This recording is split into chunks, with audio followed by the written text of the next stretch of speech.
Haleluya, puji nama Tuhan. Bapak Ibu Saudara keluarga GPDI El Shaddai Magelang, bersyukur bahwa pada saat ini kita dapat bertemu kembali di dalam Renungan 79. Mari terus mengalami pertumbuhan dengan Tuhan dalam 365 hari yang mengubahkan hidup Anda. Rise up, bangkit, bergerak, berdampak. Puji nama Tuhan. Bapak Ibu Saudara, kita kembali bersama-sama akan merenungkan kebenaran firman Tuhan yang pada saat ini terdapat di dalam Ayub, pasalnya yang ke-21, ayatnya yang ke-1 sampai yang ke-6. Kita akan melihat ayat ini bersama-sama dan saya akan membacakannya bagi kita semua, dan Bapak Ibu Saudara dapat menyimak di Alkitab masing-masing. Baik, puji nama Tuhan. Dengan judul perikop pendapat Ayub bahwa kemujuran orang fasik kelihatannya tahan lama. Demikianlah kebenaran firman Tuhan. Tetapi Ayub menjawab, "Dengarkanlah baik-baik perkataanku, dan biarlah itu menjadi penghiburanmu. Bersabarlah dengan aku akan berbicara. Sehabis bicaraku, bolehlah kamu mengejek. Kepada manusiakah keluhanku tertuju? Mengapa aku tidak boleh kesal hati? Berpalinglah kepadaku, maka kamu akan tercengang, dan menutup mulutmu dengan tangan. Kalau aku memikirkannya, aku menjadi takut dan gemetarlah tubuhku." Baik, puji nama Tuhan. Bapak Ibu Saudara, di dalam firman Tuhan pada saat ini kembali mengingatkan kehidupan kita. Di dalam setiap kehidupan kita, ketika kita merasa sedih dan tidak mampu, atau melihat kehidupan orang jahat, kelihatannya hidupnya enak, kaya, atau mungkin tampak diberkati oleh Tuhan, sementara orang yang takut akan Tuhan justru menderita. Mungkin kita pernah bertanya dari dalam hati, yaitu mengapa hidup kita ini terasa tidak adil? Pertanyaan ini bukanlah hal yang baru, Bapak Ibu Saudara. Bahkan di dalam Alkitab pun banyak tokoh yang mempertanyakan hal yang sama. Salah satunya adalah Ayub. Bagaimana dia adalah seorang yang saleh, yang jujur, takut akan Allah dan menjauhi kejahatan. Dan juga tapi tiba-tiba hidupnya hancur, berubah 180 derajat. Bagaimana dia kehilangan hartanya, kehilangan anak-anaknya, kehilangan istrinya, sosok istrinya, dan juga kehilangan sahabat-sahabatnya, dan yang pasti kesehatannya. Lebih menyakitkan lagi ketika teman-temannya itu menuduh Ayub karena hal yang terjadi dalam diri Ayub, yaitu semua terjadi karena dosa yang diperbuat oleh Ayub. Setelah kita melihat bersama-sama bahwa Ayub itu mempertanyakan ketidakadilan di dalam hidupnya dan mempertanyakan mengapa orang fasik dapat hidup terlihat bahagia, kita perlu menyimak bersama-sama bagaimana Ayub memulai responnya di dalam pasal ini. Dan sebelum Ayub mengungkapkan semua yang menjadi keluhan dirinya, ada satu hal yang penting yang Ayub minta terlebih dahulu. Kita dapat melihat di ayat yang kedua. Di sini dikatakan, "Dengarkanlah baik-baik perkataanku, dan biarlah itu menjadi penghiburan bagiku." Kita akan melihat bersama-sama bagaimana cara melatih tidak mudah menghakimi orang lain.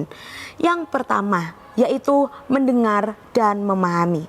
Firman Tuhan mengatakan, "Tetapi Ayub menjawab, dengarkanlah baik-baik perkataanku, dan biarlah itu menjadi penghiburan bagiku. Tahanlah aku, maka aku akan berbicara. Sesudah itu bolehlah kamu mengejek." Ketika Ayub sedang putus asa, Ayub telah diserang oleh tuduhan teman-temannya, yaitu Elifas, Bildad, dan juga Zofar. Bagaimana mereka menilai bahwa penderitaan yang dialami oleh Ayub itu akibat dari dosanya yang tersembunyi. Tetapi Ayub tahu bahwa dirinya tidak bersalah di hadapan Tuhan. Tetapi Ayub di sini memposisikan dirinya sebagai seorang yang ingin didengar, seorang yang ingin dipahami, dimengerti, bukan untuk dihakimi. Perhatikan ketika Ayub mengatakan biarlah itu menjadi penghiburan bagiku. Artinya didengarkan saja itu sudah merupakan bentuk penghiburan di dalam kehidupan Ayub. Ini pentingnya mengajarkan kita harus memiliki simpati dan empati tanpa ada prasangka-prasangka buruk terhadap orang lain. Di dalam setiap kehidupan kita mungkin juga sering menghadapi penghakiman dari orang-orang di luar sana. Ketika kita mengalami hal-hal yang sulit dalam kehidupan kita hanya ingin didengar, kita hanya ingin dipahami, tetapi orang lain hanya dapat menghakimi, menuduh tanpa mengerti apa yang kita rasakan. Firman Tuhan di dalam Amsal pasal yang ke-18 di ayat yang ke-13 dikatakan, jikalau seorang memberi jawab sebelum mendengar, itulah kebodohan dan kecelaannya. Dan di dalam Yakobus pasal 1 ayat 19 dikatakan, hendaklah setiap orang cepat untuk mendengar, tetapi lambat untuk berkata-kata. Pentingnya firman Tuhan, ketika firman Tuhan mengalir dalam kehidupan kita tidak hanya melewatkan begitu saja, tetapi juga harus kita dengar, kita pahami, kita renungkan bagaimana hal itu bisa terjadi dalam kehidupan kita. Kita tidak hanya memahami orang lain, tapi kita juga perlu memahami firman Tuhan, mendengarkan firman Tuhan yang berbicara dalam setiap kehidupan kita. Jadi ketika firman Tuhan itu berhenti berbicara, tetapi firman Tuhan itu akan terus berkata-kata di dalam setiap kehidupan kita, akan terus menjadi pedoman bagi setiap kehidupan kita, sehingga kita mengerti apa yang firman Tuhan itu katakan. Lalu yang kedua, bagaimana cara melatih kita tidak mudah untuk menghakimi? Yang kedua adalah tidak cepat menyimpulkan. Ya, firman Tuhan mengatakan, apakah keluhanku ditujukan kepada manusia? Mengapa aku tidak boleh kehilangan kesabaran? Pikirkanlah aku, maka kamu akan tertegun dan menutup mulut karena ngeri. Di sini Ayub mulai menunjukkan emosionalnya terhadap teman-temannya. Bagaimana Ayub mulai menantang setiap pernyataan yang dinyatakan oleh teman-temannya, bahwa orang baik itu pasti diberkati dan orang jahat itu pasti dihukum. Ayub mengalami penderitaan yang sangat hebat, bukan karena dosanya, tetapi karena rencana Tuhan yang belum Ayub pahami. Ketika Ayub marah, ketika Ayub takut atau mungkin merasa hancur secara hatinya, emosionalnya, tapi di sini bukan berarti Ayub berdosa. Ayub mengajarkan bahwa setiap emosi atau penderitaan yang dialami adalah hal-hal yang manusiawi. Kita diajarkan bagaimana orang itu boleh marah, orang itu boleh takut, orang itu boleh kecewa, boleh khawatir, dan banyak lainnya. Tetapi satu hal yang pasti Bapak Ibu, jangan sampai hal ini yang mempengaruhi, yang menguasai setiap kehidupan kita. Karena kita diberikan hikmat oleh Tuhan untuk kita dapat mengatur setiap emosi, setiap perasaan yang kita miliki. Jangan sampai intimidasi dari kedagingan kita yang menguasai kehidupan kita. Karena di dalam Yohanes pasal yang ke-9, di ayatnya yang kedua sampai yang ketiga, di sana dikatakan, bukan dia dan bukan juga orang tuanya yang berbuat dosa, tetapi pekerjaan-pekerjaan Allah harus dinyatakan di dalam dia. Dan di dalam Mazmur pasal 34 ayat 19 dikatakan, kemalangan orang benar banyak, tetapi Tuhan melepaskan dia dari semuanya itu.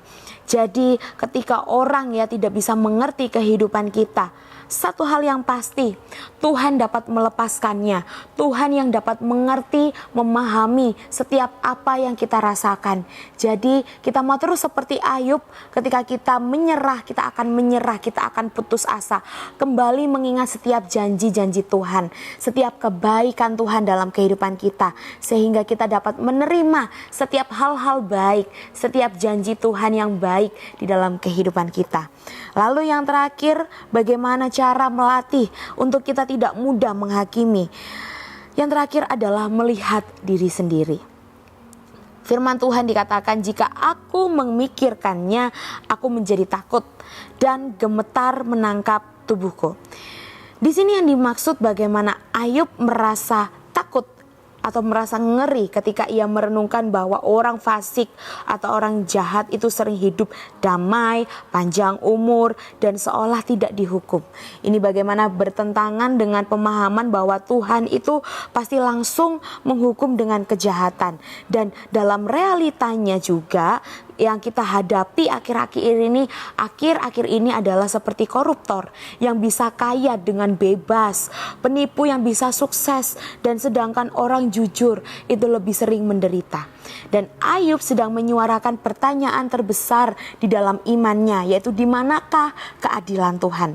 Kita dapat melihat di sini bagaimana arti melihat diri sendiri itu adalah kita harus introspeksi diri kita.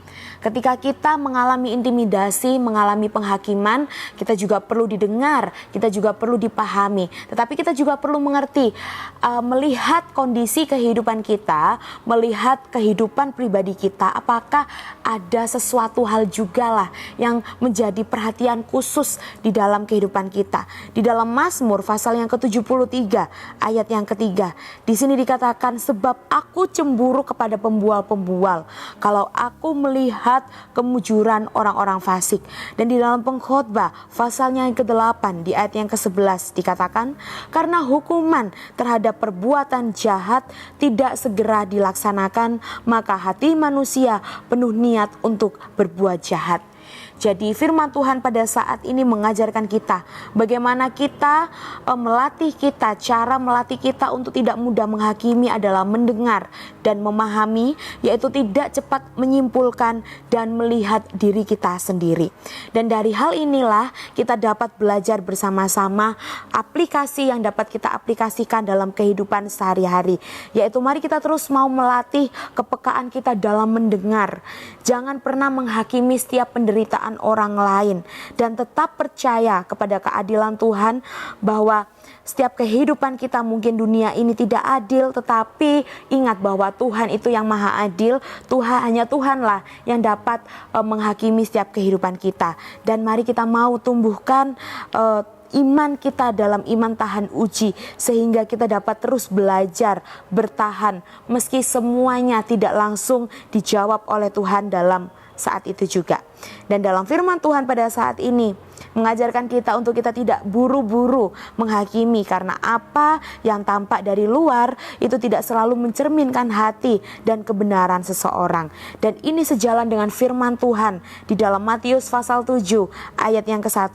Jangan kamu menghakimi supaya kamu tidak dihakimi. Puji nama Tuhan Bapak Ibu Saudara, firman Tuhan renungan pada saat ini biarlah menjadi kekuatan dalam kehidupan kita, sehingga kita dapat terus belajar menjadi pribadi yang terus mau taat setia kepada Tuhan, sehingga menjadi pribadi yang dapat memiliki karakter Yesus. Puji nama Tuhan Bapak Ibu Saudara yang dikasihi oleh Tuhan, terima kasih telah mengikuti renungan 79, dan biarlah ini dapat menjadi berkat bagi kita semua. Dan Bapak Ibu Saudara yang ingin akan untuk pokok doa tertentu atau menceritakan kesaksian, baik itu mujizat kesembuhan atau pemulihan masalah keluarga, dapat disalurkan melalui chat WhatsApp di nomor 081 327 420 0088. Puji nama Tuhan, kita akan mengakhiri bersama-sama dengan bersatu di dalam doa. Terima kasih Bapa yang baik, kami sungguh bersyukur kepadamu atas firman-Mu yang kembali mengingatkan kehidupan kami, untuk kami menjadi pribadi yang memiliki karakter seperti Kristus. Kami tidak mau menghakimi secara sepihak, tetapi biarlah hikmat Tuhan, Roh Kudus yang terus menguasai kehidupan kami, sehingga kami memiliki karakter Kristus seperti apa yang Tuhan lakukan dalam kehidupan kami. Ya Tuhan, tolonglah keluarga GPDI El Shaddai Magelang menuruti segala perintah-Mu. Keluarga GPDI El Shaddai Magelang diam di dalam-Mu, ya Allah, dan Engkau, ya Allah, di dalam keluarga GPDI El Shaddai Magelang. Dan demikian keluarga GPDI El Shaddai Magelang mengetahui bahwa Engkau, ya Allah, ada di dalam keluarga GPDI El Shaddai Magelang, yaitu roh yang telah Engkau karuniakan kepada keluarga GPDI El Shaddai Magelang.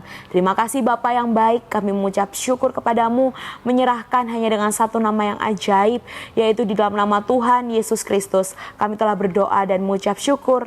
Haleluya. Amin.